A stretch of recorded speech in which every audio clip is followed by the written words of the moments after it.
The acclimation period is over. The pads will pop on. So what stood out the most from the first week of Raiders training camp? That plus more on Monday's edition of the Locked On Raiders podcast for July 28th, 2025.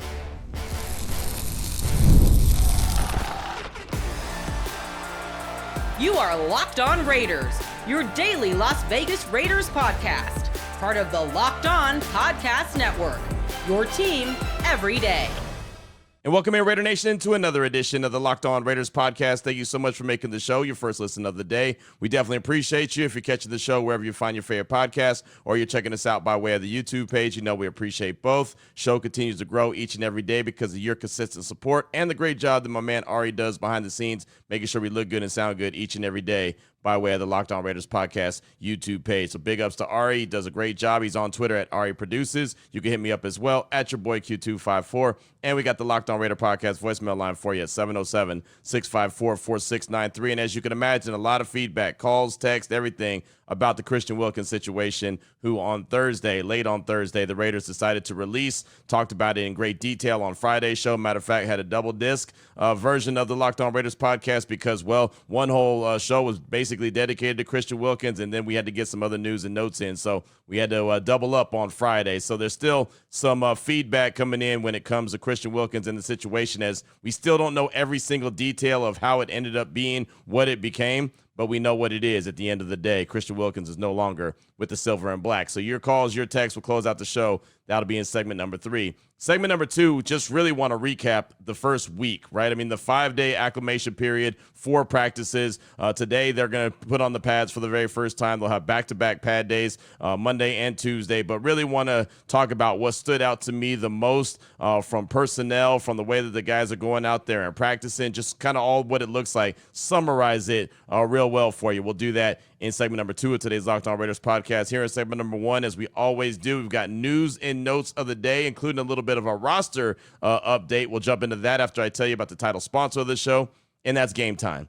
Download the Gametime app, create an account, use the promo code LOCKEDONNFL for $20 off your first purchase. So in response to what the Raiders did on Thursday when they moved on from defensive tackle Christian Wilkins, they claimed Keondre Coburn on Friday off of waivers. They put out an email saying that Keondre Coburn was claimed off waivers from the Tennessee Titans. He joins the Raiders for his 3rd season after spending the second half of 2023 and the entire 2024 season with Tennessee. Coburn initially entered the NFL as a 6th-round pick by the Kansas City Chiefs in the 2023 NFL Draft. 6'2", 322-pound defensive tackle, played in 20 career games with 1 start, 1 with the Chiefs, and 19 with Tennessee. Has recorded 22 tackles and 1 tackle for loss. I remember him really well because he went to the University of Texas. He played there 5 seasons. He was in 51 career games, totaled 96 tackles, 14 tackles for loss, and 5.5 sacks over his career. So all in all, it's another body added to the defensive tackle room. And again, as Raider Nation and everyone is trying to kind of get their mind wrapped around the fact that the big ticket Christian Wilkins is no longer with the team,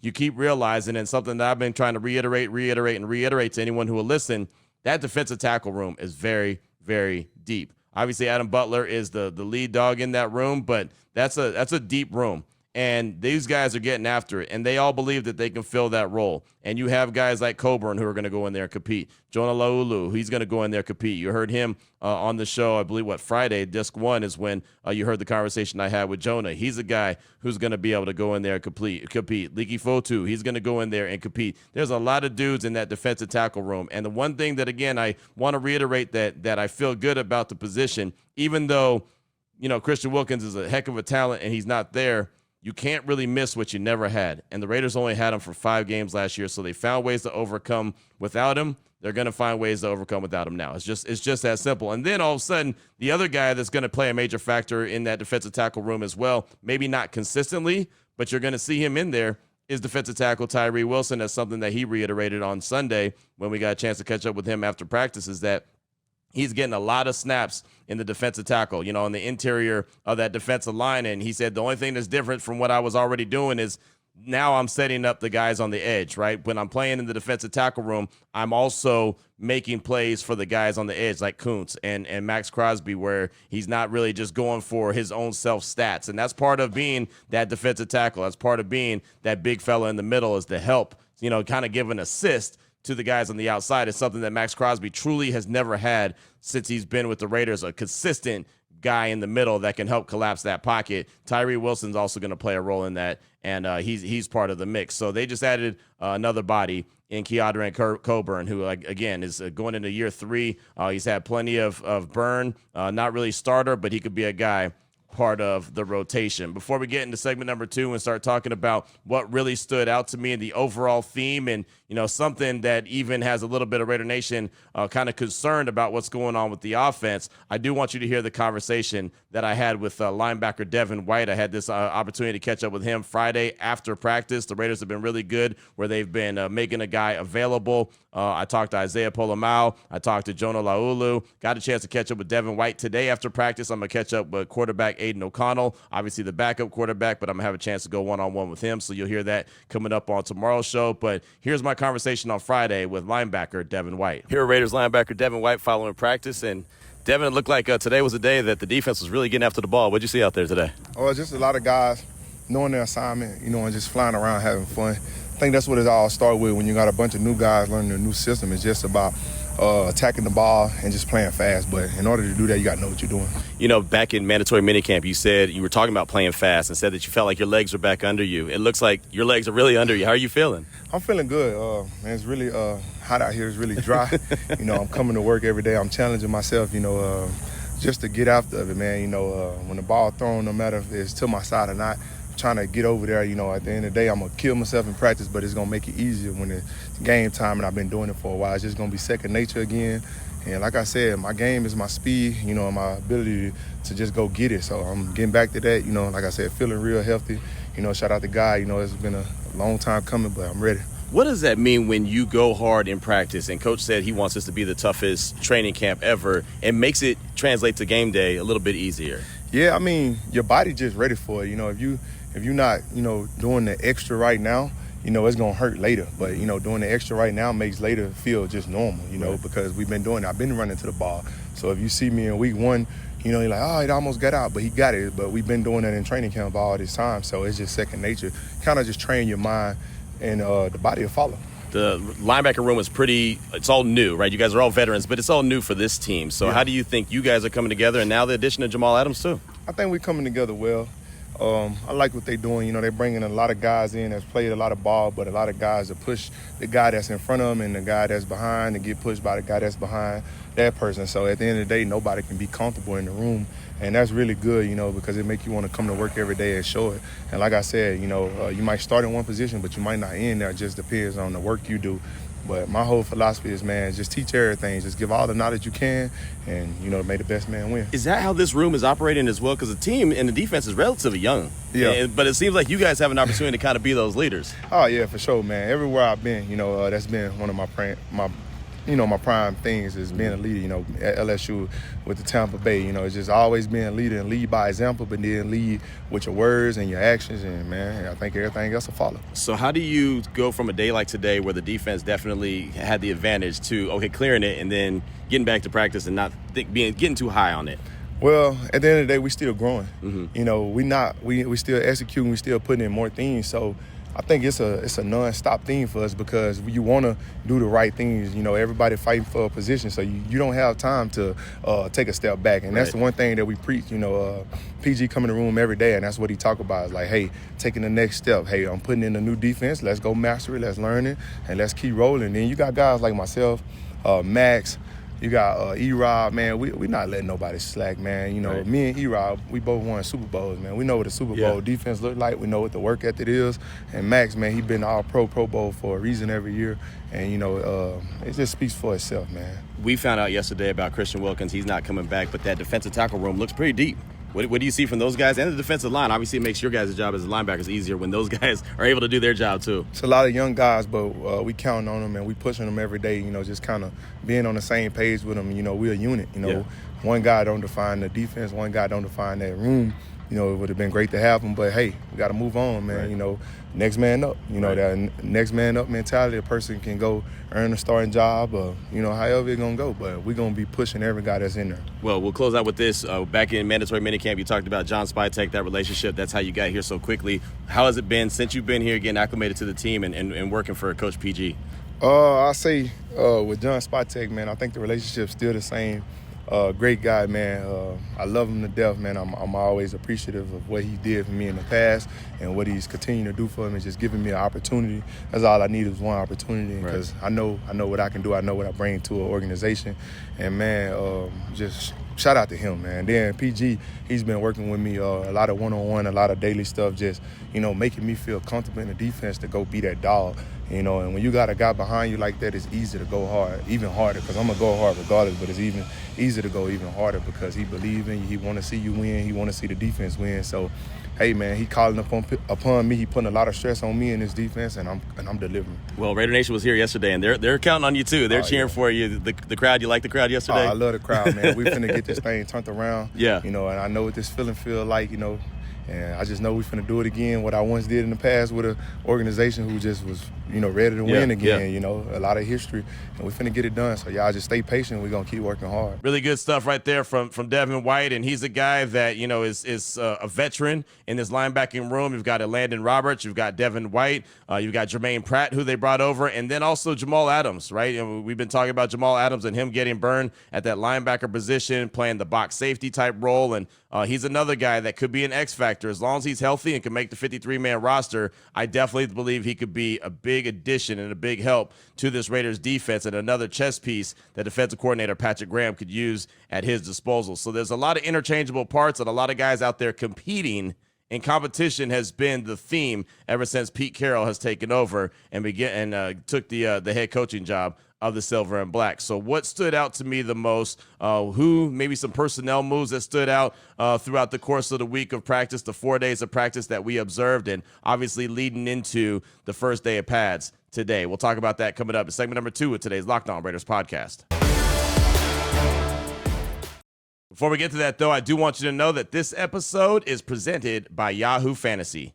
Fantasy football is back. Fire up the group chat, get your draft board ready, and buckle up for a season filled with breakouts, busts, and all the overreactions that we live for. It's all going down on Yahoo Fantasy. Plenty of shows are playing on Yahoo Fantasy, and you should too, whether you're a first-timer or a veteran making your millionth league. Yahoo Fantasy has been going for years, and they're smooth, right? The draft day experience is super easy to conduct, right? And on top of that, they've got the smack talk on the message boards. It just kind of hits a little bit different. It's always great when you get to talk a little trash, and they got the great mobile app. To celebrate 28 years of fantasy greatness, Yahoo Fantasy is dropping 28 big new features over 28 days, giving you more ways to play, more ways to draft, and more ways to win. It all begins August 4th. Stay tuned and get started by creating or joining the Yahoo Fantasy Football League at yahoofantasy.com/LockedOnNFL. That's yahoofantasy.com/LockedOnNFL, and make this fantasy season the best one yet.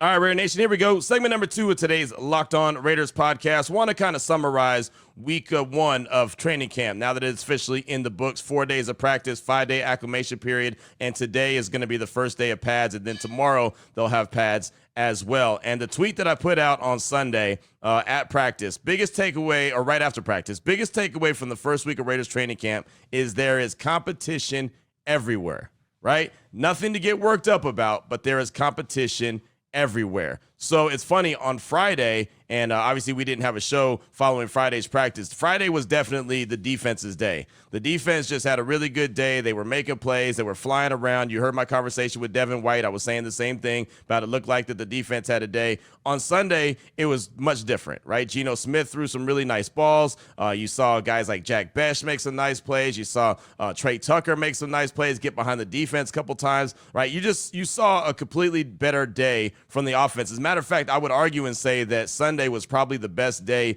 the offense has had so far in training camp. I thought they looked really good. There was a couple plays that were made here and there by the defense, but for the most part, Geno Smith was hitting Brock Bowers. Again, he was hitting Trey Tucker. There were some nice deep shots. Look, the one thing I can tell you about the offense that I saw on Sunday, if this offensive line is going to allow Geno Smith the time to let big plays develop, he's going to take those shots.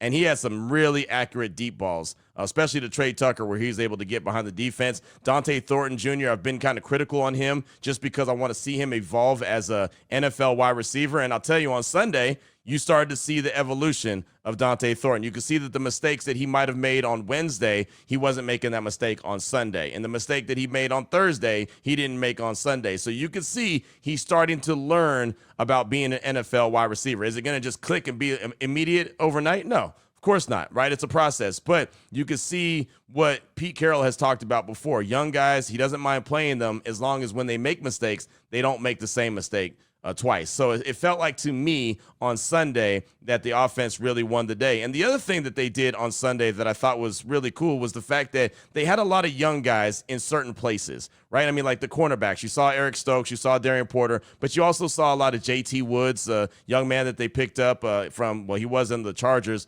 a couple seasons. He was drafted by the Chargers, but really hasn't really made his way in the NFL. But you saw a lot of JT Woods. You saw Jacorian Bennett either running with the 2s or the 3s. They mixed a lot of things up. And the thing about it is, and Kirk Morrison said this to me one day at camp, like, yeah, you want to go out there and compete every single day. You do, but you also want to make sure that your guys get to the beginning of the season. So you have to be smart about it. So it felt like to me observing Sunday's practice is that they kept some of the veterans out. Not out, they were there, but they weren't heavily involved in getting a lot of burn in every rep. Like Landon Roberts didn't take a lot of reps at the middle linebacker. You saw a lot of Tommy Eichenberg, right? You saw guys like that. Like you didn't see a lot of Jamal Adams on Sunday either, but you saw younger dudes getting rotation, right? The cornerbacks, DeCam Richardson, he was out there running with the ones. I mean, you saw guys like that really that they feel like probably needs to get a little bit more burn, got a little bit more burn. Like Max was out there, he was doing his thing, but it wasn't one of those where they were just solely focused on the guys that they know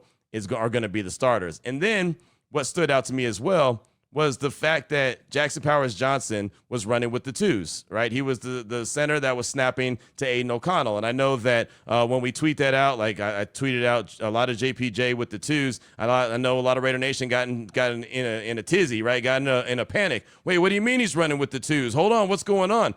Look, Jordan Meredith is no slouch. And the fact that competition is king, they've been talking about that. These guys are going to have to push each other. These guys are going to have to earn their job. Even though I've come on and said Colton Miller, JPJ, DJ Glaze, they're all, those positions are accounted for. They're not accounted for until they're accounted for by the coach, right? I mean, we all can assume what's going to happen, and I still believe that's going to happen. But Jordan Meredith ain't no punk, right? I mean, he's not a guy that's just going to, roll over and concede a spot. He's out there doing his thing. And so there's multiple reasons for this, right? Getting Jordan Meredith, kind of familiar with Geno Smith just in case JPJ goes down. Getting JPJ, comfortable with Aiden O'Connell just in case Geno Smith goes down. Like, there's many different reasons to do this, but at the end of the day, it all goes back to competition is king, and there's competition everywhere. And all the positions that we look at and say, oh, that's solidified. It is, but it's just not going to be handed to him. Even the quarterback position, there is no quarterback competition. Like, I want to say it really slow. There is no quarterback controversy, I should say. But they're still out there competing. And when Geno makes a great play, Aiden O'Connell is the first one to run up to him and high-five him. When Aiden makes a great play, Geno's the first guy to run up and high-five him. Like, they're complimenting each other. They're competing against each other, but they're really not, because we know that that's Geno's job. But it's great to see a really good backup in Aiden O'Connell as well, and I get to talk to him about that today, so I'm looking forward to that. But there's a lot of rotation, there's a lot of competition, and there are a lot of mixing and matching young guys in with some other veterans just to get them familiar. And as a matter of fact, Patrick Graham, he was the one of the people that we got to catch up with following practice. We talked to him, we talked to Michael Mayer, we talked to Isaiah Palamau. Who else did we get on Sunday?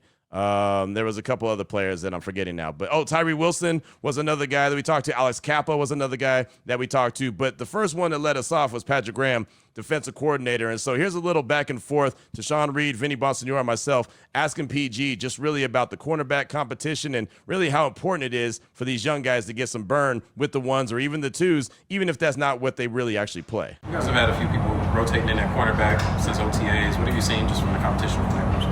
The thing that stands out, they have a brotherhood, I would say. You see them hanging out in the cafeteria, downtime at practice or before practice, all working on their craft together.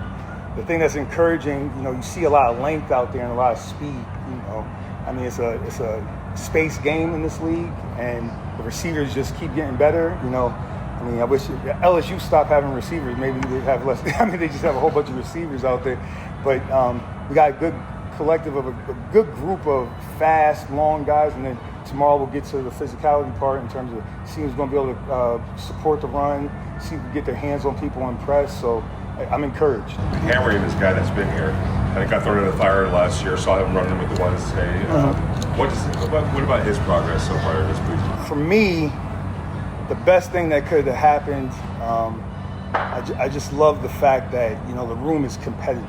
There are a lot of good guys in there, and it's driving all of them to improve. Because if you have you got to be ready to go. There's a lot of good players in that room. So, not to single out Cam, but the thing about Cam, he works really hard. He corrects his mistakes, and he has all the tools. He's long, he's fast, he's physical. We'll evaluate that a little bit more tomorrow. But I'm just real pleased with the progress he's made from rookie year to now. How important is that to be able to rotate younger guys in and get them another taste of what it looks like maybe to run with the ones or even the twos? They all got to get their experience out there on the field. The field, when we go out there to practice, and it would be funny if you guys just track the amount of time from the head coach to the coordinators to position coaches, the time they spend on trying to get every minute of practice right, because it's truly the most important thing we do. I love my PowerPoints and the presentations on the playbook and all that stuff like that, a little speech here and there, but none of that stuff really matters. It's all about practice. So being able to rotate those guys, Joe and M-Rob doing a good job of rotating them, is priceless, and they need those reps out there. They need those reps. So again, it's all about practice. It's all about competition. It's all about getting these guys' feet wet. And Pete Carroll has talked about it and reiterated it and talked about it and reiterated it some more. He's not shy to play young guys, right? He's just not going to be shy to play young guys. He played freshmen in college. He's played rookies in the NFL. He doesn't have any problem doing that. And so they're getting everyone up to speed. So when, their number is called, it's not like a deer in headlights, right? They at least have an opportunity to say, okay, I'm comfortable with this because I've been there and done that. But that's all, in helmets and shells, right? Just tops, shorts, and helmets. The pads come on today. The full pads come on today. They'll have back-to-back today and tomorrow. So you're really going to start to learn the parts, right? You're going to learn who's really stepping up and who's really comfortable in their role, because now the physicality, now the running backs can be physical. The offensive line can be physical. Defensive line can be physical, right? You'll see some jockeying between, the cornerback and the wide receiver. You'll see all that stuff, right? You're going to see plenty of physicality. And, it was even shown on Sunday that they were really kind of ready for the physicality and for the pads when you had a rookie in Caleb Rogers and Adam Butler going straight up fisticuffs against each other, right? There was a good, 4 or 5 punch flurry between the two. And I immediately tweeted out a little spirited exchange between Caleb Rogers, the rookie, and Adam Butler. Clearly they're ready for pads to come on too, right? And it's hot out there, right? They're getting frustrated because they can't be as physical as they want to be, right? They're also trying to make a point, and especially rookie Caleb Rogers, prove that he belongs. So there's a lot that goes into it. It's football. We know how it is. So I can tell that they're clearly ready for the pads. But, man, I'll tell you, a lot of competition, a lot of energy, a lot of excitement around the team right now and the way that they're trying to put this together. And, also tip of the cap to Pete Carroll, man. They had about 2,000 fans at practice on Sunday, and multiple times when he was going in between one spot to another spot, he would go over to the sideline and try to pump up the crowd and just kind of run and want to hear, Raider Nation get loud and proud. And, of course, Raider Nation responded as only they can, right? Did a fantastic job. But 2,000 fans in attendance is pretty awesome. There's multiple days that they're allowing fans in. Today is another one of them. So if you're in and around town, you definitely show up, park in the Amigo Street parking lot. And apparently there's a line that you could just walk through. If you don't have a ticket, it's cool. Just walk right through it, and it's really quick, right? And there might be even people lined up in the wrong line, but just boom, just make it through as quickly as possible. It's pretty awesome. Doors open at 7 o'clock. Practice starts at 8:30, I think. Let me check. Yeah, that's right. I had to check. I got the whole training camp calendar right here to the right of me, so I had to make sure that I was giving you the right time. But, yeah, the pads go on today, so we'll start to really learn and see who starts to separate themselves. But competition, speed, energy, if you're willing to leave it out there and love football and go out there and compete and support your brother and get things turned around, a place for you with the Raiders. If not, well, let Christian Wilkins be an explanation or an example, right? It's not gonna happen with this team. They said it back at the scouting combine in Indianapolis, and they continue to to do what they say they're going to do, and trust and believe there'll be plenty of roster turnover before it's all said and done. But what's on your mind? Your calls and texts are next. 707-654-4693. We'll close out the show hearing from you. Before we get to that, though, I do want to tell you about the title sponsor of this show, and that is Gametime. We've all been there, logging on early and waiting forever for concert tickets to go on sale, only to lose your spot for a show you've been dying to see. Live music should be about making memories, not dealing with the stress of ticket shopping, and that's where Gametime comes in. Gametime makes getting concert tickets faster and easier than ever. Prices actually drop as it gets closer to showtime. You can save up to 60% off with their great last-minute deals. And if you're tired of endlessly scrolling to try to find the best deal, Gametime's Zone Deals pick the best seats in your section for you. They've got the panoramic seat view. That's one of my favorites. You actually see exactly what the seats look like before you buy the tickets, so you have no surprises. Plus, the Gametime guarantee has your back with cancellation protection and a lot more. Right now, take the guesswork out of buying concert and show tickets with Gametime. Download the Gametime app, create the account, use promo code LOCKEDONNFL for $20 off your first purchase. Terms do apply. Again, create an account, use the promo code LOCKEDONNFL. That's LOCKEDON NFL for $20 off. Download the Gametime app today. Last minute tickets, lowest price guaranteed. Here we go, Raider Nation. Segment number 3 of today's Locked On Raiders podcast. Your calls and texts draft that Locked On Raider podcast voicemail line, 707-654-4693. Let's start things off with Major Raider in the nation's capital, calling to talk about the Christian Wilkins situation and why he believes the Raiders let him go. Here's Major Raider in the nation's capital. What up, Q? It's your boy Major Raider calling from our nation's capital. Yeah, I had to comment on this Christian Wilkins thing, man. I wanted to give some context for Raider Nation. But I'll preface it with this. I was a fan of Christian Wilkins. Am I excited to see him go? Absolutely. But I can understand the reason why. So I'm part of an organization that breeds the best leaders in the world. We also are agents of change. So there's a two-part answer to why I think the Raiders let Christian Wilkins walk. So when you are ready to join an organization, there are certain things you must do, and I'll liken it to my organization. We insist that you are ready to shoot, move, and communicate. And that generally means readiness. You have to be available. Like you said, Q, that's availability. You need to have it. So, since Christian Wilkins was not available, that in itself was a problem. Second part, when we enact change in our organization, as Pete Carroll is, you have to bring the organization forward by leaning on your leaders.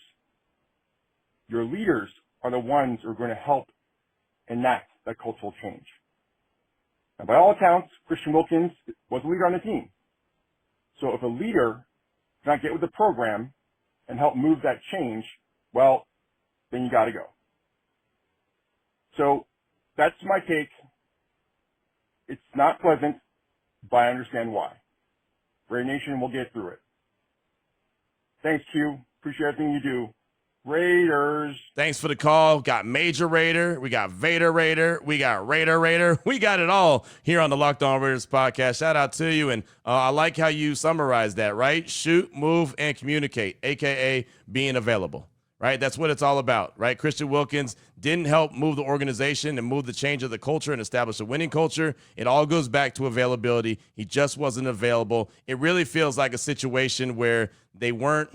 You know how you just don't really see eye to eye or you're on the same page with someone from the jump? It just doesn't feel like it was a good fit. Again, without knowing all the details of everything that went into the release of Christian Wilkins, only going off of what, I've heard or what has been said from Pete Carroll, it just feels like it just wasn't a good fit from the jump, and they decided quickly to make the move to move on from it. And that's what I could appreciate. The fact that it didn't linger is what's the best. Pete Carroll talked on Friday. They released Christian Wilkins on Thursday. He talked on Friday. Guess what? Dunzo. Nothing else. Nothing else could be said about it, right? I mean, when next time Pete Carroll talks, which I believe is Tuesday, what are we can't go back and be like, hey, so Christian Wilkins, it's over. Like the whole grievance thing that's going on, that's not going to have anything to do with us, right? I mean, that's the Raiders dealing with their money and Christian Wilkins and the NFLPA. That's not really anything for us. Now, whenever the ruling comes out, if it comes out, which is not going to be anytime soon, it'll probably be sometime late in 2026, then we'll probably talk about it and say, hey, this is what ended up happening. But until then, there's really nothing. And I can appreciate that because it's all about the guys in the locker room. It's all about the guys on the field. It's all about the guys that are trying to put this bad boy together. And that's exactly how it should be. So thanks so much for the call. Definitely appreciate you. Up next, got a text from Terrell Houston in Porterville. He says, greetings, Q. This is Terrell Houston from Porterville, California. Want to speak on the Christian Wilkins release and the language of terminated vested veteran. It's key here. Article 30 of the NFL's collective bargaining agreement says an otherwise qualified player will not be entitled to termination pay under this article if the club can demonstrate that after written warning from his club in the form attached hereto as Appendix 1, the player failed to exhibit the level of good faith effort which could be reasonably expected from NFL players on that team. Because of how Wilkins has treated the rehab from his injury, the Raiders voided the remaining $35.2 million of guarantee money left on his contract on June 4th.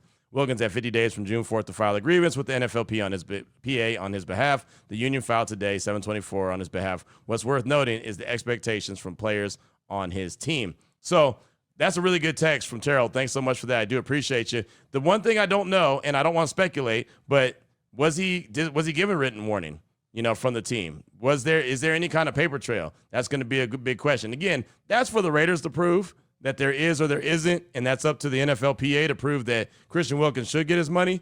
That's really the least of my concern. It's a good point. It's a really good text, but at this stage of the game, like it's over and done with. It's not, well, maybe he can find his way back to the team. No, he's gone, right? And he'll sign with another team, probably sign for a veteran minimum because they're expecting him to get paid and get a lot of his money, just similar to like Russell Wilson when they moved on from Denver. But the thing about it is, if Denver was able to move on from Russell Wilson and basically give him like $95 million to leave, and they still maintained and found a way to survive and have a really good season, even though they had all that dead cap money on their salary, the Raiders will be just fine as far as I'm concerned. Again, you can't really miss what you never really had. Thanks so much for the text. Definitely appreciate you.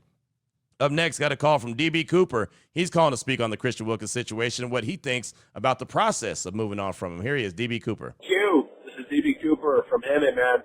Hey, just calling in response to the whole Christian Wilkinson situation. And it's an unfortunate situation, but I am honestly really pleased with the reaction of the organization and the way they proceeded to execute that situation.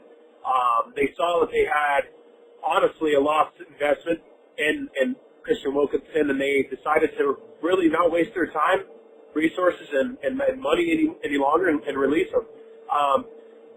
It's a very mature and very serious way to kind of go about a situation with a player like that. You wrap things up, put them in their back pocket, and keep pushing because they have a full season ahead of them. And with Jonah, obviously they're already looking at the replacement for Christian Wilkinson. And that's, again, another very serious move and a very responsible move by the organization that Pete Carroll and John are really building. The culture, like I said, is just refreshing to have those types of decisions, just expertly being executed and carried out. Not to waste any time because time is limited before the season starts, and it does suck that we did invest all that money in Christian, but hey, we got to move on. We have to play a full season. We got to find a replacement, and honestly, I'm really happy with the way that they executed that and the statement that they released. Kind of, not necessarily taking blame for it. It was a Christian ordeal on what he decided to do, and that landed him in the trajectory that he ended up taking. Yeah, it sucks, but I'm also very happy with the fact that he's gone. We can move past this. Unfortunately, obviously, there's going to be a legal battle that takes place behind the scenes, but I think the team and the franchise are really ready to move past this little blemish in the off season, and again, just another sign that that the Raiders are really a serious team, and they're taking the season very seriously. And Pete and John are just not playing around anymore. So, yeah, man. Thanks, Q, for all you do. Love the show, man. Just wanted to hop in and throw in my 2 cents about that. Peace. DB, thanks so much for the call. You know what I say, DBs win games, right? So thanks so much for the call. I think the fact, again, that they did it so quickly was the best way to handle it, right? I mean, Pete Carroll said on Friday they took their time with the decision. Like, so they really waited out and tried to figure out exactly what the timeline was going to look like, on his return, when and if he was going to be available. And then they just couldn't figure out a timeline. They couldn't actually get okay, this is when he's going to truly return. So they moved on, right? And the statement that they put out there, and I read it multiple times on the show on Friday, the statement that they put out about the release was not one of those cookie cutters, just insert name, we wish him the best, thanks for all that he did. It was more like, hey, man, we're expecting a commitment to excellence. We're not getting it. He's gone, right? I mean, obviously not in those words, but that's basically what it was all about. That statement was, it read very loud and clear to me that they just were not happy with what he was doing, the process of everything and how it all came about. And so they moved on. And I'm okay with that as well. Thanks so much for the call. Definitely appreciate you. Up next, got a text from Nick in Iowa. It says, Q, it's Nick, formerly in Iowa. Now we're in the great state of Nebraska. Okay, please don't jump the gun on what I'm saying here, but there are rumors on Twitter about Wilkins allegedly getting handsy or something of that nature with a player in the locker room during his time. He allegedly had a history of putting his hands on parts of people's body he probably shouldn't be. I have not seen or heard a single player be upset, show any emotion towards his exit.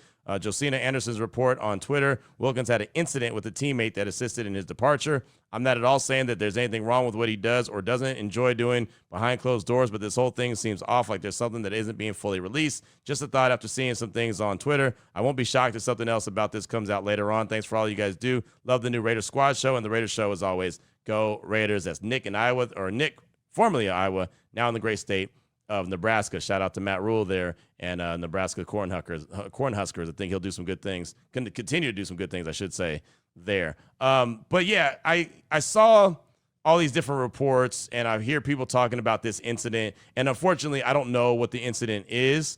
But I do think, like you said, that there's more to the story that we haven't heard about. I haven't heard any players be upset that he's not there. Doesn't mean that they're not.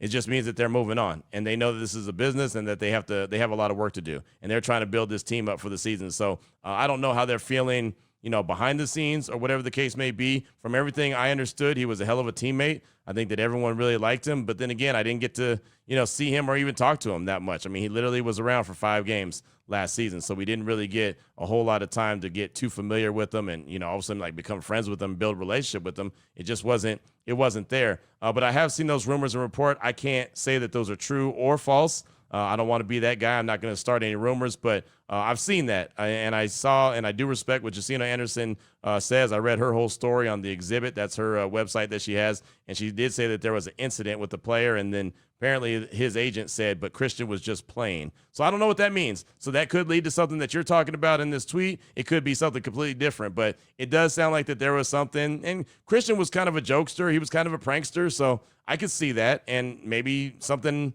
they did something in the locker room that somebody didn't appreciate and he thought he was just playing and someone didn't like it. I don't know. Again, I don't want to add fuel to it, but I did want to make sure I mentioned it and read the text because those rumors are definitely out there. I like to kind of take the wait and see approach to what comes out as opposed to trying to jump the gun and say, oh, well, this is what I heard from so-and-so, so it's got to be truth. So until we, find out, we won't really find out. But yeah, that's out there for sure. So thanks so much for the text. Definitely appreciate you.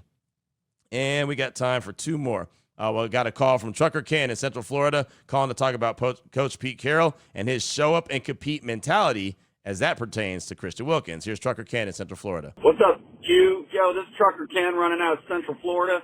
Hey, I had a couple of comments and maybe get your opinion on this Christian Wilkins whole situation. Coach Pete has been known around the league as a compete guy. Show up and practice and compete your butt off. Let's go. Show what you can prove on the field, whether you're a $30 million a year guy or a $3 million a year guy. Show up and compete. He's a culture setter, and he's attempting to change the culture of a franchise who's done nothing but lose for the last, over 2 decades. In my opinion, this is one of those things where it's a part of the process of changing the culture here. There are no more free rides. You don't get to show up, sign a giant contract, and then do nothing. You're out of here. You can't compete if you're not on the field. So, you got folks making fun of the Raider organization this morning that I looked at online. A lot of these comments, they're like, same old Raiders, same old Raiders. No, this is not the same old Raiders. Okay? Same old Raiders would have him, us paying him his entire contract, and then he leaves and goes sign with somebody else. Show up and compete, or you're not going to play for us. I love the move. I love what Coach Pete's doing, and I think there's a change coming.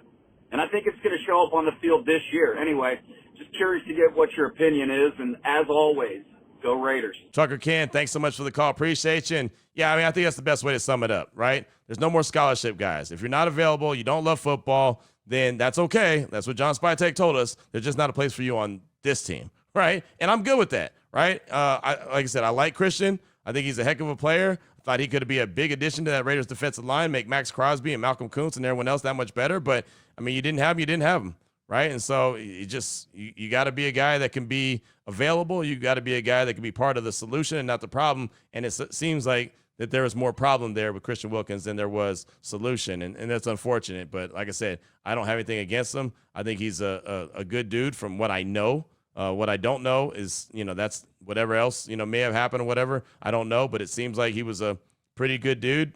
Just didn't work out with the silver and black. Thanks so much for the call. It's great to hear from you. We'll close out with a text from Eddie in Arkansas. It says, hey, Q, Eddie from Arkansas. I feel like the front office did what they had to do regarding Christian Wilkins. They didn't waste any time and cut ties with him. I feel like in the past they would have drug it out potentially into the season, and it would have caused distractions. You could tell that being a good teammate is important to this team. I'm not too worried about the defensive line because they played relatively well last season, and he wasn't even available for 3/4 of the season.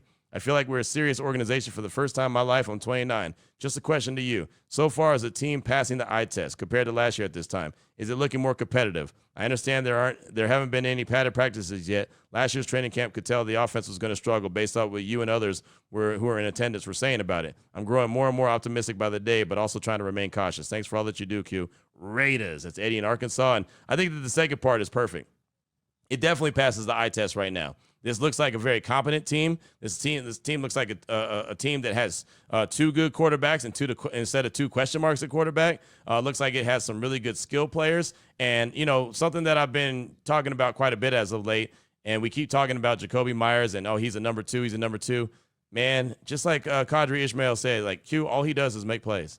All he does is make catches. And again on Sunday, just making catches. I mean, you might not call him a number one, but the guy that's available and out there all the time and he's giving you everything he's got, that's number one material, right? And he's also blocking and not complaining about it. Definitely number one material. So with the combination that they have and the offense, especially with Chip Kelly being a seasoned offensive play caller, like you could see it being put together. Like last year at this time, the defense just absolutely dominated practice, right? It was like, man, this defense is going to be top 5 because nobody's going to do anything because they're so good. Well, little did we know the offense just stunk, right? They were just really bad and led by their offensive coordinator, Luke Getsy, who wasn't good. Remember, at this time last year, we kept saying, is it Luke Getsy? Was he the problem in Chicago, or was it Chicago was the problem in Chicago, right? Was it Justin Fields? And the Raiders were banking that it was Justin Fields and the talent there in Chicago and not Luke Getsy. Well, obviously we found out Luke Getsy was a problem and his offense was a problem. I'll say that, Justin Fields probably didn't help it either, and the personnel that was there didn't help it either, but Luke Getsy was clearly a problem. Upgrade when you come to Chip Kelly and the OC. Upgrade at the quarterback position when you got Geno Smith and you have Aiden O'Connell in the league for another season, right? He's gone through it. Looks like he's in better shape as well. And just, he's out there slinging the ball around the yard. He's looking really good and comfortable. Does he still make mistakes where he's still, staring down receivers? Sure, he does that. But he looks really good right now in the backup quarterback type role. But there's players on defense. There's playmakers on defense, guys that are going and hunting the ball, right? We see interceptions. We see tip balls. We see them diving for tip ball. Like, we see plays like that. They're making plays on both sides of the ball. You see some nice touchdowns. You see some nice defensive plays. So it's definitely ahead of the ball game from where it was at this time last year. Now, today's the first day of pads, right? So what's it going to look like, right? Who's going to start to separate themselves when the pads come on? Because that's when, as my guy Lincoln Kennedy always says, that's when football's played. When the pads are on, that's football. Everything else is 7-on-7, 11-on-11, but it's not real football. It's just like a passing league. So We'll see, right? Ashton Genty looks really good. Raheem Mostert looks good. Sincere McCormick, Zamir White, they all look really good, right? They look all really fast. But, again, they're expected to be with no pads, and they know that nobody's trying to lay the wood on them.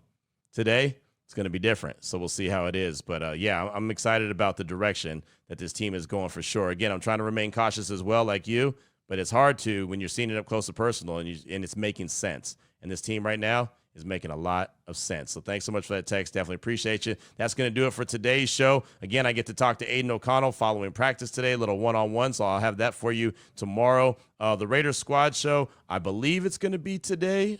I believe. I'm still trying to figure that out. I'm working it out. I believe it's going to be today. If it is, it'll be 7:30 in the morning. I'll do it from the facility. If not, it'll be tomorrow. So we haven't really quite worked that out just yet, but we're getting there. We're getting there. So we got that coming up twice this week. Chantel Chan, Lincoln Kennedy, and myself. And, of course, we'll be talking about everything we've been talking about here on the show and then a little bit more. So until tomorrow, Raider Nation, take care of yourself, take care of your family, love on your family. Most importantly, as always, just win, baby.